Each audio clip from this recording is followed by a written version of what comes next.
All right, so y'all go ahead and do the factoring and the math knowledge question for today. Pause the video, and then once everyone is finished, you can unpause the video and I'll go over the correct answers. So for the factoring, this is going to be your sum of cubes. And so I'm going to write the formula. I'm not going to use m. I'm going to use a and b. A cubed plus b cubed. If you use your formula, you're going to have a plus b and then a squared minus ab plus b squared. You have been supposed to know this formula for several years now. If you don't know it already, you need to learn it. So our m is our a, so we're going to have m, and then 8n cubed is our b cubed, so our b would just be 2n, and then m squared minus 2mn plus 4n squared. That would be your answer. So these are not difficult if you know the formula. If you don't know this formula, it's very, very difficult to do. You have to know that formula. All right, so we're looking for the value of 3x. So let's first find what x is. So 2x, 19 minus 5 is 14. So x would be 7. So 3 times 7 is 21. So there's your answer. So we're looking at lesson 42 today, the derivative of a quotient.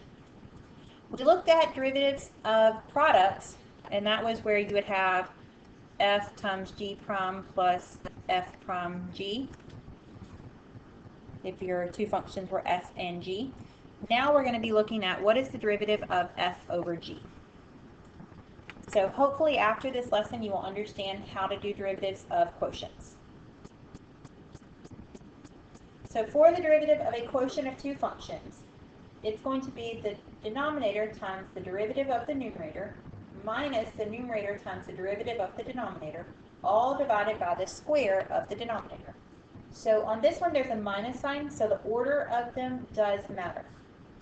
And so this is what it looks like. If you have u over v, you take the denominator and then multiply by the derivative of the numerator, and then subtract and do numerator times the derivative of the denominator, all over your denominator squared. And so there's a mnemonic, and I really like this one. I highly encourage you to learn it. Low d high minus high d low over the square of what's below. So I would pause the video and write that down and learn that one. That's one that's going to be very helpful because this is not something that's very easy to do. People forget it really quickly. So low d high minus high d low over the square of what's below. All right, so we're going to use our mnemonic to do these. We're finding the derivative. So for the derivative, low, what is the low part? It is 2x. So 2x plus 3.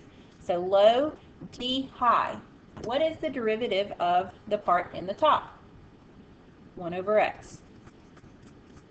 And then high, or minus high, so that's ln of x, d low. What is the derivative of the denominator? Just a 2.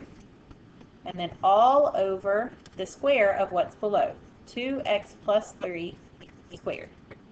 And so I would rather you just leave your answer like that than trying to simplify it like the book does. They go through and try and simplify it, and sometimes it's just a lot of work that's unnecessary. So just leave it like that for your answers. All right, so for this one, we want to find the derivative with respect to x. So we're going to again do low d high. So low is sine of x. D high is the derivative of your numerator. So 3x squared minus 2.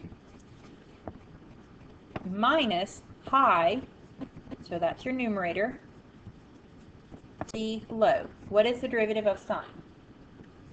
Cosine of x, all over, and then all over the square of what's below. So our denominator is sine, so we do sine squared of x.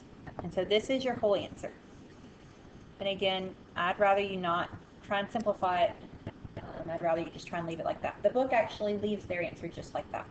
But sometimes they simplify it and it looks really strange after they get finished. Okay, so I want y'all to pause the video and try this one by yourself, and then unpause it and I'll go over it. So for this one, you're going to do low d high. So low is e to the x plus x. Derivative of the high part is negative sine of x. And then minus high, which is cosine of x, d low. So the derivative of e to the x is e to the x, and the derivative of x is 1. All over the square of what's below. So e to the x plus x squared. And so that would be your answer. So if you know your mnemonic and what it means, then these really aren't that difficult. But if you don't have it memorized what you're supposed to be doing, these are really easy to make a mistake on. Okay, so let's try another one. Find the differential dy of this equation. So y'all pause the video and see if you can figure it out. If you're confused by the differential of dy part, just find the derivative. You'll be really, really close, okay? All right, so for this one, when it says differential, you're looking for dy. So we're going to do low. So low is cosine of x. D high is a 1. And we took the derivative with respect to x. Minus high. And then derivative of the low part, d low, is going to be negative sine of x. And we took the derivative with respect to x. And then all over the square of what's below. And you don't put a dx here because we didn't take the derivative of it. We just squared it. So dy over dx, do you see how we have a dx in both of the numerator terms? We can actually factor it out. So we'll have cosine of x and then plus x sine of x dx all over cosine squared of x. And so that would be your dy answer. And they put a little parentheses around this. If you want to, you can, but you don't have to. So that's how that works. If you're interested in the proof of the quotient rule, it's on page 221. So you can look at that, and it continues on page 222. We're not going to go over it in this class, but if you're interested in it, you're more than welcome to look at it. Your homework tonight, you do get to omit number 20. It's asking you to develop half-angle identities, which we don't do. So make sure to do the other problems tonight so you can go over any questions you have